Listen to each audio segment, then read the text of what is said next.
На 1 ноември, Деня народни будители, както вече съм казал, аз очаквам шуменци да потвърдят своя възрожденски дух и да направят избора за правилното управление на града.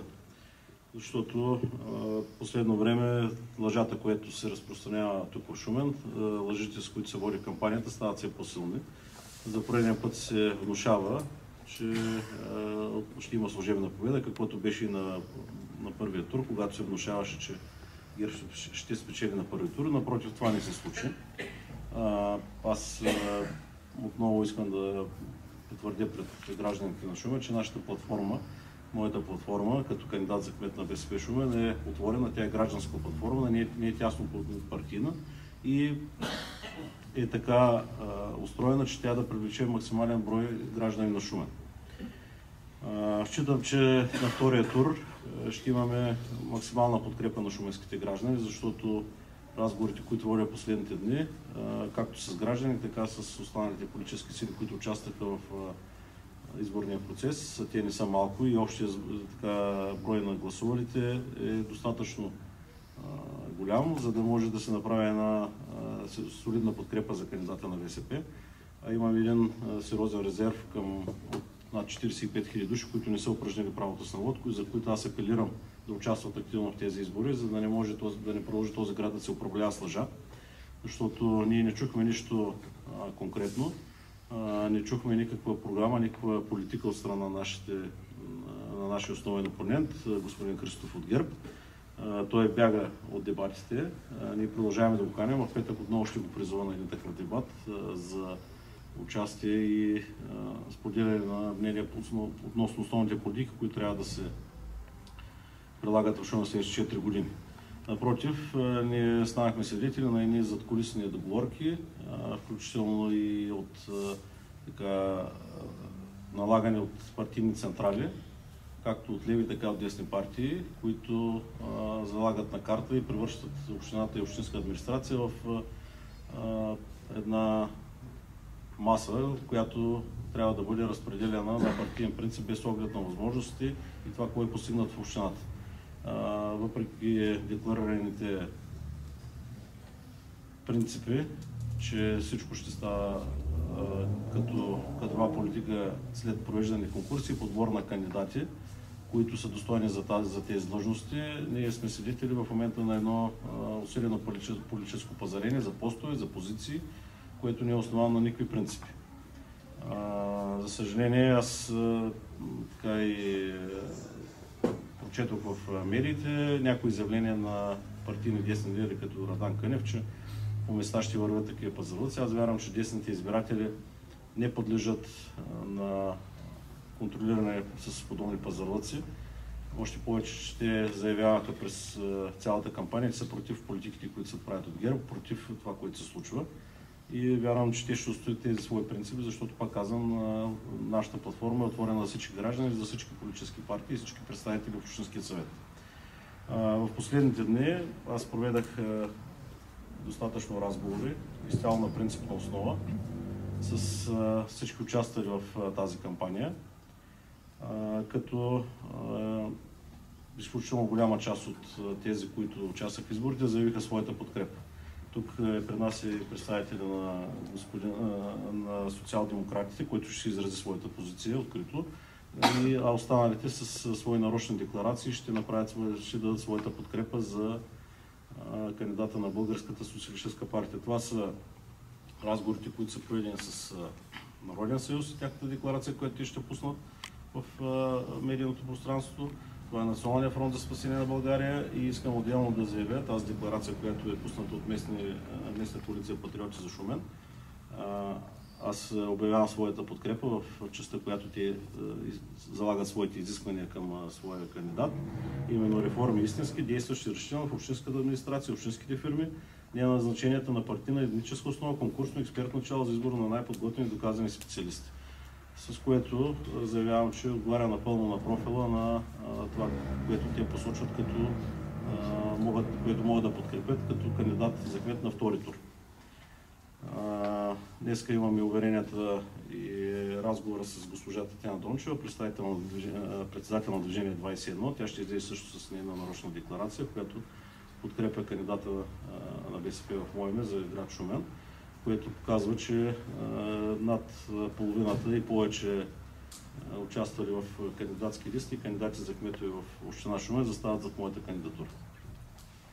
Искрено съжалявам, че вчера получихме такова изявление от страна на АБВ, на лява партия, за която аз потърсих разговор и съм официално. Не разбирам твърденията, че общинското областно ръководство не е потърсило разговор с тях. Аз все пак съм народен представител. Аз съм заместник-председател на Общинския съвет на БСП в тази посока. Също така съм член на областния съвет и в това си качество аз проведох разговор с председателя областния на АБВ, господин Пламен Петков, над 1 час разговор, в който и на идейна, и на политическа, и на програмна основа се оказа, че ние нямаме големи различия, но за съжаление техният отговор беше в посока да подкрепят ГЕРБ без някаква особена мотивация. Аз не съм съгласен с фактите, които те изложиха в своята мотивировка за подкрепата на ГЕРБ.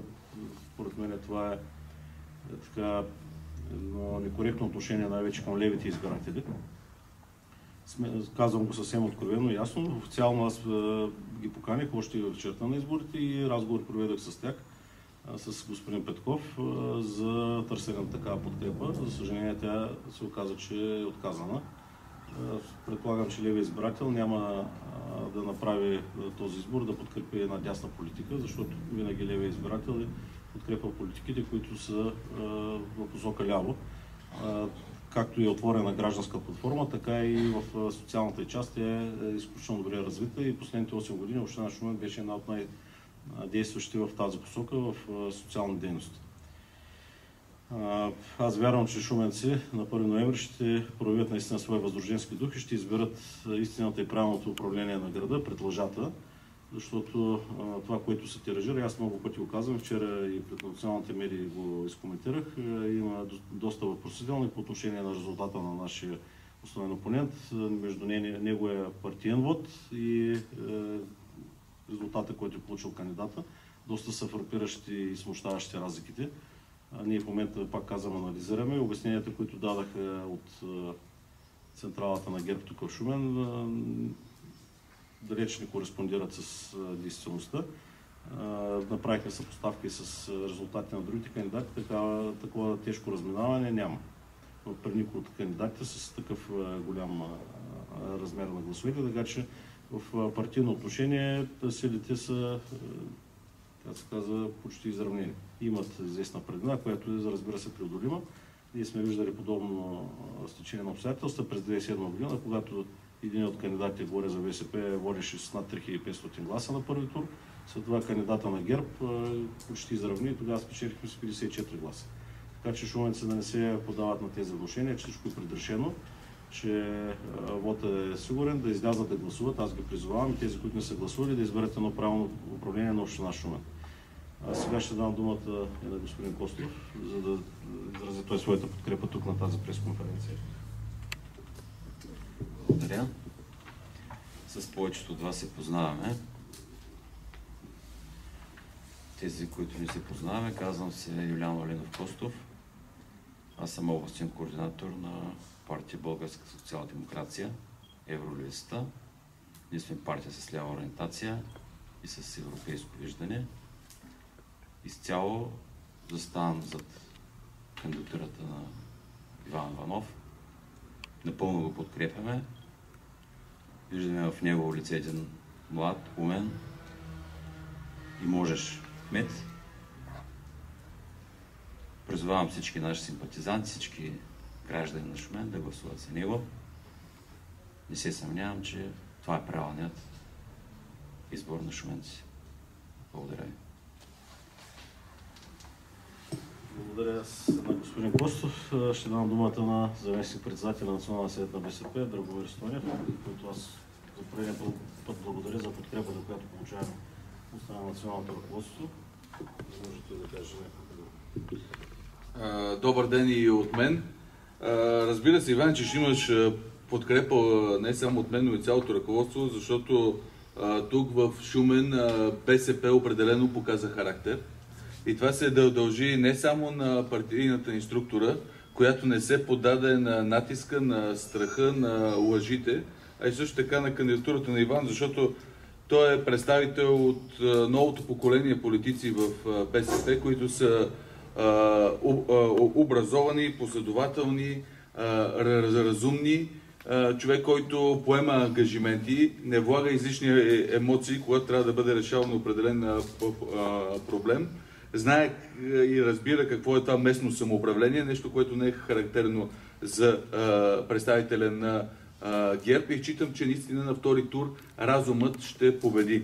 Считам, че община Шумен ще бъде червена, защото тук в тази община е нещо характерно, което не е характерно за цялата страна.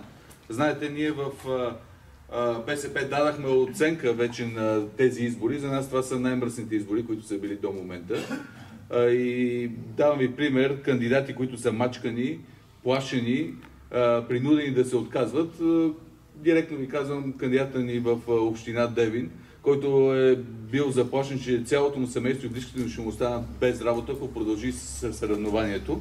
Нещо, което за нас е изцяло неприемливо и човека се отказа.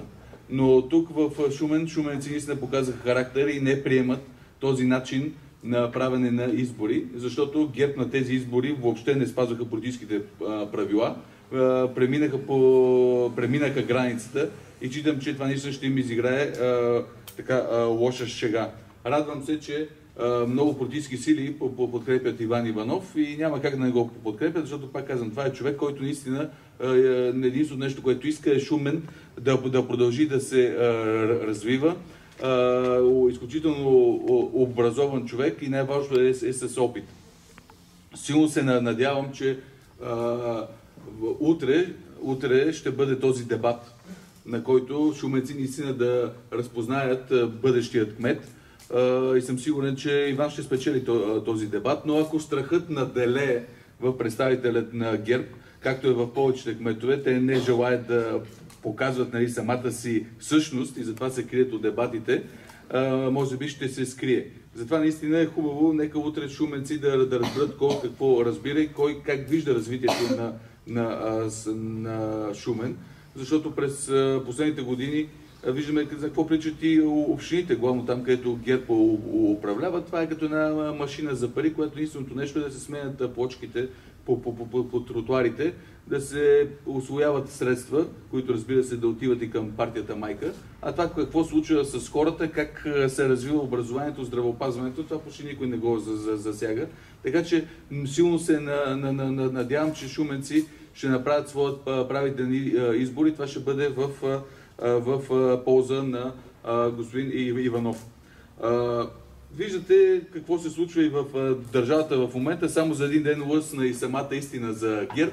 Толкова много криеха бюджета на страната за следващата година. Сега изведнъж ни се предлага и актуализация за тази година. Нещо, което наистина е изцяло неприемливо. Изведнъж ще се увеличат разходи с приблизително 800 милиона лева, ще се увеличи и дефицита. За следващата година се готви нов държавен заем. Нещо, което винаги сме предупреждавали хората, винаги сме били откровени с тях, но те чакат да скрият тази новина, за да мине първия тур и накрая да я стоварят на хората. Така че това лицемерно поведение за мен лично е цяло неприемливо и наистина искам българските граждани да се събудат.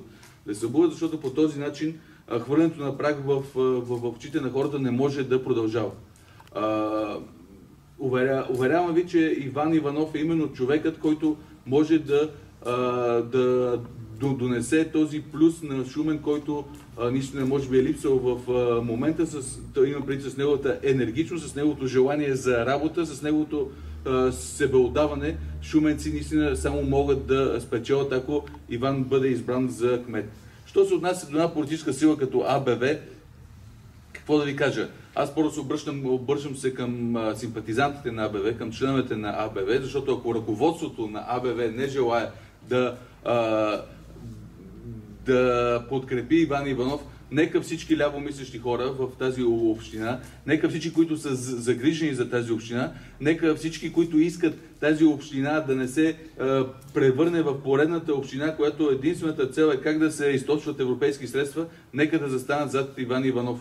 Това, че ръководство на АБВ уж лява партия застава зад ГЕРБ, това ясно показва каква е тяхната същност. Те просто искат да се възползват от дадената ситуация, да се ползват политически и реално да имат някакви облаги. За нас, разбира се, властта не е самоцел, за нас са важни преди всичко хората, за нас е важно наистина хората да живеят по-добре.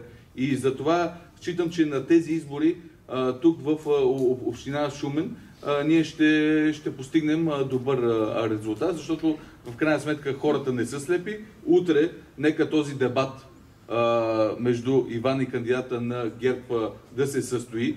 Аз искам да се състои, защото само по този начин хората могат да оценят реално кандидатите, а не да се криеш под сянката на определен лидер или под името на определена партия да казваш аз съм много добър и компетентен. Нека хората реално да се запознаят с кандидатите. Ако кандидатът на ГЕРБ се скри, това означава, че него го е страх. Защото няма никакви възможности да се противопостави или пък знания и умения, които да надвишат тези на господин Иванов и шуменци сами да си направят техният избор.